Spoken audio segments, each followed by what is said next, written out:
Hey folks, welcome back to the Evil Dungeon Master Universe podcast. I am your host, Evil Dungeon Master Vince, and today I'm saying good morning, good evening, good afternoon. Tricked you there, didn't I? No, I'm just kidding. Anyway, hopefully you're enjoying the podcast and enjoying everything on the channel. I have a video coming out this weekend about solo RPGing and how to start, so you can look forward to that coming up shortly. Probably on Saturday it'll drop. I have better luck with videos on Saturday. But anyway, today got a question here, and it has to do with in creating and maintaining a homebrew campaign in a gaming world such as Dungeons and Dragons or Starfinder or Pathfinder or whatever you're playing at the time. And this person named Evelyn wanted me to go over my process and what I do to getting a campaign up and running that's kind of homebrew as opposed to using something that's normally like a presetting, like a Forgotten Realms or something like that, or Greyhawk or whatever you want to call it. So for me, my method in this is generally to start with a map. There are plenty of mapping tools out there. Hexmap.app, I think, is another one, or Hexroll, I think it's called. I don't know off the top of my head, but those are things you can use and make maps with cities and a kingdom and stuff like that, and you can actually customize it as far as the names. So you can click on the names if you don't like them and rename it and rename the area as well. What I like to do is get that started, and generally I use a map of my homebrew world as my inspiration. And after the inspiration of the actual world itself, I try to figure out now. And as of late, I've been enjoying using mythic emulators, Oracle, when designing up my homebrew campaigns. I like to ask the yes and no questions with the likely or unlikely. And while it probably is a little bit more time consuming, I think it gives me better information and better odds on things as opposed to me just deciding everything on my own. I like to consider it like a GM assistant when it comes to those things. Like, or is there a king in this world? And I would probably put that at more than likely and roll. And if it says no, then I'm like, interesting. Okay, is there an emperor? No. Okay. Is the world broken up into sections ruled by an individual? Well, that's probably the most likely chance after those two things. And I'll ask questions like that. And I'll decide out of the three king, democracy, whatever, lands run by different rulers, which one I think fits best for the campaign. After I get an idea who rules the area, it's so to speak, what type of people are in your campaign? What type of races does the world fill up? Now, me, I'm generally, I'll do the basic races: human, elf, dwarf, halfling, a gnome, things like that. Because I'm more of an old school player, so I do them old school races. Now, this is your world. You could do whatever you want. You can have it, tiefling, dragonkind, half orc, whatever, goblin, whatever you think your world would fit. Remember, it's your world, your story, your rules. You do what you need to do for your campaign. After I get an idea of the people, I try to ask myself, now, do these people worship multiple gods? Do they worship one god? Well, it's a fantasy setting. More than likely, no, they're not going to worship one god. But it has happened, and you never know. So, again, you can put that to the Oracle to answer those questions for you.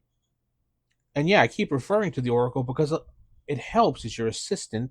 It'll take a lot of the work out of your hands and decisions out of your hands because you're bouncing ideas and you're like, well, should I do this or do that? And it takes away that whole should I, should not.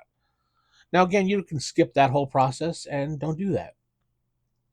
I also like to go to one of the various AI chat things out there like u.com or ChatGPT or Gemini by Google, whatever, and I'll ask it for. I'll tell it, I'm running a D&D campaign. It's a homebrew world. This is the name of the world that I've come up with. These are the people that are in the world, and I'd like to know 10 names, 5 names, 3 names of gods or goddesses that these people would worship, and give me a general description. And it'll give me 3 names, and maybe I won't like it, and I won't use it. And then I'll say, give me 15 names, and then I'll pick 3 out of those, and I'll start working on those 3. Well, this person has this or that. This goddess has this or that. This god has this or that. And I'll try to mold it from the AI. I don't take exactly what the AI says, because a lot of times what the AI says is just weird and dumb. But an AI assistant does give you some great ideas and does give you some starting points for a lot of things for campaigns. Can it build characters, NPCs, and encounters? No. I mean, maybe sometimes it'll get it right. I've tried it multiple times. It botches it most of the time. Even if you feed it a source of a book and say on page blah blah blah, it shows you how to build monsters, build me an encounter, it still doesn't do it right. So about the only thing it really is good for is giving you, generating your ideas as if you had a writing partner with you. And it's a great place to start. So after I get my deities of the world going, then I start looking into, where am I going to put the players to start? What area on this map am I going to have them start? And then I'll start branching out from there. Say I pick a random town where they're going to start. Okay, perfect. Now I'm going to try to fill that town with things like general stores, bars, taverns, things like that. And then I'm going to expand outwards. There's more towns in the area. I'm going to work on those towns. After working on those towns, getting the leadership, whatever I need to fill it up with things that they might want to seek out, now I'm going to figure out what I want to populate the area with. Are there going to be small little huts? Are there going to be a little taverns in the middle of the forest? Because those things happen in fantasy gaming. There's always that one little hidden place. What type of monsters roam in this area?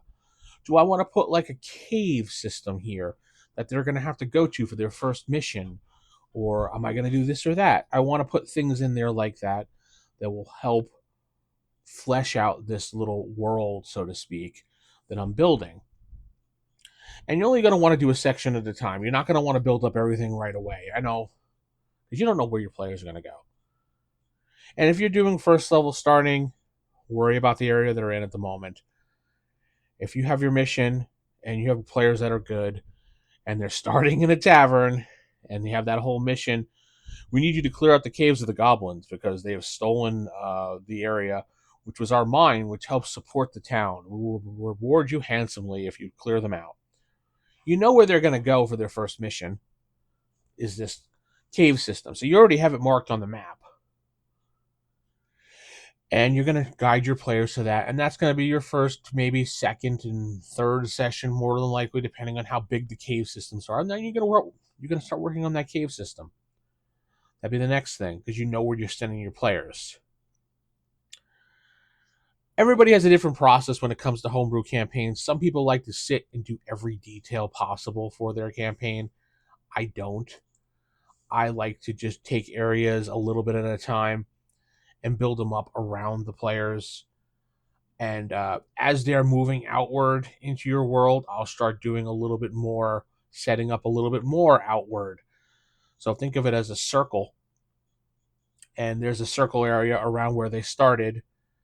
You're going to be populating those things in as they're moving around. And as they move further out to the edge of your circle, you're going to put another circle and start doing the new area. And that's how usually you do that. At least that's how I do it in my campaign. I like to do circles. And the focal point generally will be the town that they're in, around there. Move to a new town, new circle, town, circle. It's kind of a weird method, but it's a method that I use and I found it is good for me. You'll find your own niche in how to build your own campaigns. because not everybody does it the same. And I've looked at various videos of people building campaign worlds. And while I'm very impressed by what they did in their channels and how they organized their OneNote or Obsidian notebook, I can't follow their method. Their method is just too overwhelming for me. You have to do it. You have to do what you need to do in your campaign world to make it work. Again, this is supposed to be fun and not a job. So you don't want to sit down and be like, oh, I got to build this down for the campaign. Ugh. You don't want to be in that type of mood when you're playing D&D, Pathfinder, whatever game.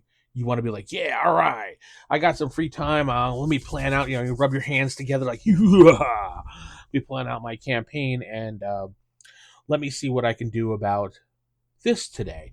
Okay, so I'm gonna have the group go here eventually. So let me populate this abandoned temple with some goodies and some baddies and things like that. You get into the mood of it being a DM, as opposed to, oh, now I need to find this or that.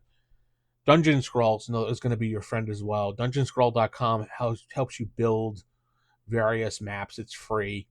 I think it imports into Roll20 as well when you do the map. So there's that if you use Roll20. I don't. I use Foundry. Much better. So that's basically how my process is of building a campaign, and from the ground up. It's kind of just build it as you go. I'm an on the fly, very reactionary type GM. I'm moving away from on the fly a lot now to a little bit more prepping and reaction, but I still have the on the fly. I have such a weird mind when it comes to role playing that I can think of ideas very, very quickly, kind of like an improv. I was very good at improv class when we had it in our high school, and it was like part of the drama club, and there was improv, and I did very well in improv. That me and my buddy were back and forth. Uh, yeah, my buddy Scott, God rest his soul. He passed away a few years ago, but we had a lot of fun making of voices and going back and forth, had people laughing. Uh, some people can't do that, and it's okay. Not everybody can, but some people can. All right, with that said, I'm going to head out. Keep it original, keep it old school. Good night, and God bless everybody. Don't forget to like, comment, subscribe. Good night.